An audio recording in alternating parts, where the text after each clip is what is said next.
Mandvi cycle club દ્વારા માનવ અને પક્ષીઓ માટે જીવલેણ બનતી દોર વિવિધ વિસ્તારોમાંથી એકત્ર કરાઈ નિકાલ કરાયું। મકર સંક્રાંતિ બાદ માંડવી ટોપરાણી શાળાના પ્રાંગણમાં સાયકલ ક્લબના સભ્યો દ્વારા શહેરના વિવિધ વિસ્તારોમાંથી પતંગની ઘાતક દોરના ગુચ્છ એકત્ર કરાયા હતા। આ જાગૃતિના કાર્યોમાં 500થી વધુ બાળકો જોડાયા હતા। તમામ બાળકોને ગિફ્ટ આપી પ્રોત્સાહિત કરાયા હતા। આ પ્રોજેક્ટની વધુ વિગત વિનયભાઈ ટોપરાણીએ આપી હતી।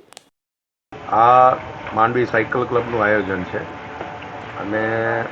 અમે ખાસ કરીને 3 વર્ષ પહેલાં અમને અમારા જ સાયકલ ગ્રુપના ફોનમેન જે દુકાન છે મોબાઈલની એના જય રાઠોડ જે છે અમારા સાયકલ ગ્રુપના જ સભ્ય છે અને ત્યાં એણે એ પ્રોજેક્ટ રાખ્યો હતો કે પોતાની દુકાનેથી હેડફોન આપતા હતા તો દોરાના ગૂંચળાને, જ્યાં અમારા મુકેશભાઈ લેવા ગયા હતા અને એના ઉપરથી અમને પ્રેરણા મળી કે આ જે વસ્તુ છે એ જરૂરી છે અને ખાસ કરીને જે પક્ષીઓ માટે,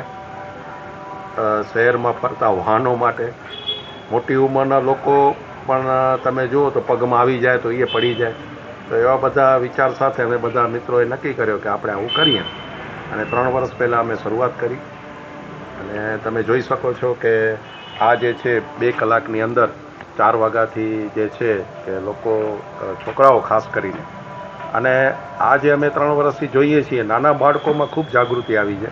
આપણે જે જોતા હતા શહેરમાં દોરાના ગૂંચળા તમે જુઓ છો કે પટમાં પડ્યા રહેતા હતા, તમે ક્યાંય નહીં દેખાય શહેરમાં, તો નાના બાળકો જે રીતે અમારી પાસે અહીંયા આપી ગયા છે અને અમે એને ફ્રી ગિફ્ટ હેડફોન આપીએ છીએ તો એ રીતે એ લોકોમાં ખૂબ જાગૃતિ આવી છે।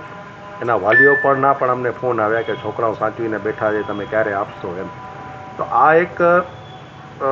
દોરાના ગૂંચળા રસ્તામાં રઝળતા ન રહીએ એના સામે ઇનડાયરેક્ટ જાગૃતિ છે અને તમે જુઓ છો કે આ જે ઢગલો છે એનાથી ક્યાંક ને ક્યાંક પક્ષીઓનો, વાહનોનો કંઈક ને કંઈક બચાવ થયો જ હશે, આ જે માત્રામાં આપણે મળ્યો છે એ રીતે। તો બસ એ જ રીતે જ અમારું આયોજન છે। આમાં અમે જે રીતે દર વર્ષે જોઈએ છીએ કે આમાં ચાઇનીઝ ડોર આવે છે અને એ જોઈને જ આપણે નવાઈ લાગે કે સરકારની આટલી બધી જાહેરાતો હોય છે કે ચાઇનીઝ ડોર ન વાપરવી, તો એની સામે લોકો પણ જાગૃત નથી થતા, વેપારીઓ પણ જાગૃત નથી થતા। તો અને એના તમને યાદ હોય તો હમણાં અઠવાડિયા પહેલાં માંડવીમાં પણ એક ભયંકર એક્સિડન્ટ થઈ ગયો હતો એક જૈન સમાજનો આપણા છોકરાનો, અમન શાહનો, અને તમે એનો ફોટો જુઓ તો આપણે જોઈ ન શકીએ એવી રીતે એ ઘાયલ થયા હતા। તો એ રીતે દોરા ન વાપરવા જોઈએ એની આડઅસર બધાને ખબર છે, છતાં વેપારીઓ વેચે છે અને લોકો ખરીદ કરે છે। તો એના સામે તો સરકાર જાગૃત થાય, કડક થાય, પોલીસ તંત્ર ને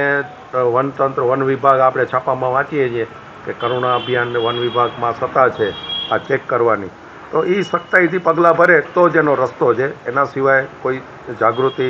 ચૂકતી નથી એમ। અમારી સાયકલ ગ્રુપના તો અમારા 100થી વધુ મિત્રો છે, બધા એમાં જોડાયેલા જ હોય છે અને આનો જે ખર્ચ થાય છે એમ બધા અમે સરખે ભાગે કાઢી લઈએ છીએ અને અમે પોતે એક બજેટ નક્કી કરીએ છીએ કે ભાઈ આટલો બજેટનો આપણે આ વખતે ખર્ચો કરવો છે। દાખલા તરીકે આ વખતે અમારો 30,000 રૂપિયા ખર્ચો થયો છે તો અમે બધા મિત્રોએ 500 રૂપિયા કાઢીને આનો પૂરો કર્યું છે એમ, અને જે બજેટમાં થઈ જાય એટલે અમે ના પાડી દઈએ કે હવે અમને રૂપિયાની જરૂર નથી, એટલે પછી અમે લેતા પણ નથી। તો એ અમારા ગ્રુપના જ જે મિત્રો છે એના પાસેથી જ અમે ફંડ લઈએ છીએ અને બધાનો, કોઈ પણ એક વ્યક્તિનો નહીં, બધાનો સહયોગ આવે એ રીતે અમે એમાં કન્ટ્રીબ્યુશન કરીએ છીએ।